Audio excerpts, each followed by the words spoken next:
ሰላም ውድ የአርዲ ቤተሰቦች እንደምን አላችሁ? ይህ በጤና ይደጉ የተሰኘው ፕሮግራማችን ነው። በዛሬው ፕሮግራማችን በሌላ የጤና ርዕሰ ጉዳይ ተመልሰን መጥተናል።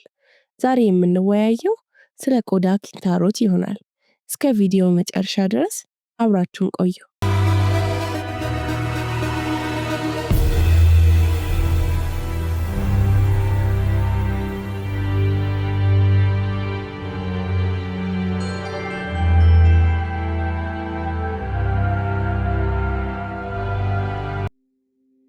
ይህ አይነቱ የቆዳ ኪንታሮት ፓስክ በተሰኘ ቫይረስ የሚመጣ የቆዳ ኢንፌክሽን ነው።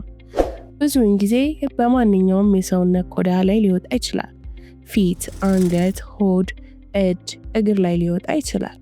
ሲወጣ ትንንሽ ነጭ የሚሆኑ መሃላቸው የሰረጎደ የቆዳ ቁስሎች ሲሆን በነጠላ ወይንም በብዛት ሊወጣ ይችላል።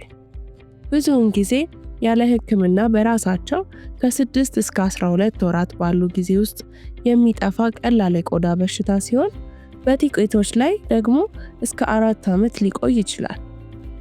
የቆዳ ኪንታሮትን መከላከያ መንገዶች በቀጥታ ከሰው ወደ ሰው አካላዊ ግንኙነትና በተበከለ ግዑዝ ነገሮች ይተላለፋል።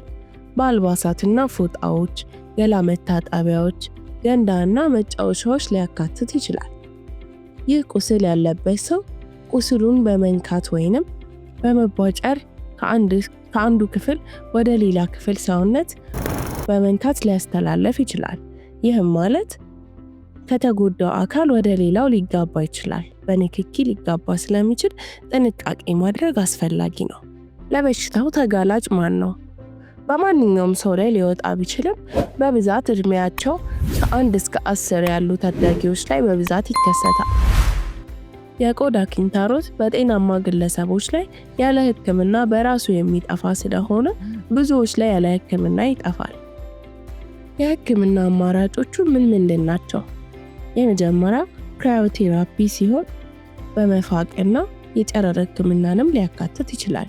እነዚህ ሕክምናዎች በሰለጠኑ የሕክምና ባለሙያዎች የሚሰጡ ናቸው። ቁስሎቹን ወይም ቁስሎች ውስጥ ያሉ ፈሳሽን በራስዎ ለማስወገድ መሞከርና ማስወገድ ጥሩ ሐሳብ አይደለም።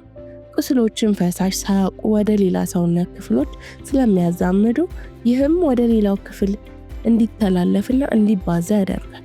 ስለዚህም ትክክለኛው መፍትሄ ወደ ጤና ተቋም በመሄድ የጤና ባለሙያ የሚያዝልንን መድኃኒት በአግባቡ መጠቀም ነው። ውድ የአርዲ ቤተሰቦች ለዛሬ ያሰናዳንላችሁ የጤና ርዕሰ ጉዳይ ይህን ይመስል ነበር። በሌላ የጤና ርዕሰ ጉዳይ እስከምንገናኝ ቸር ሰንብቱ። በሌላ ቪዲዮ እስከምንገናኝ ድረስ ቪዲዮን ላይክ፣ ቻናሉን ሰብስክራይብ ያድርጉ። በቀጣይ እንዲሰራሎት የሚፈልጉትን የጤና ርዕሰ ጉዳይ ኮሜንት ሴክሽን ላይ አስቀምጡልን።